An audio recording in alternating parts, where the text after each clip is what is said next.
Alright guys, a quick one. Here, I'll detail how to reset Messenger pin. So if you want to reset your Facebook Messenger pin, then here's a video for you.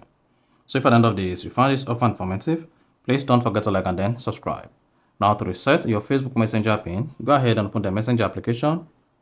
Click on the menu icon at the top left, then select the settings icon at the top right.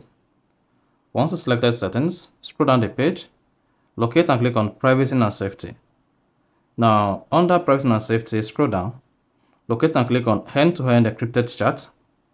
Then locate and click on message storage. Then here it should say reset pin. Go ahead and click on that.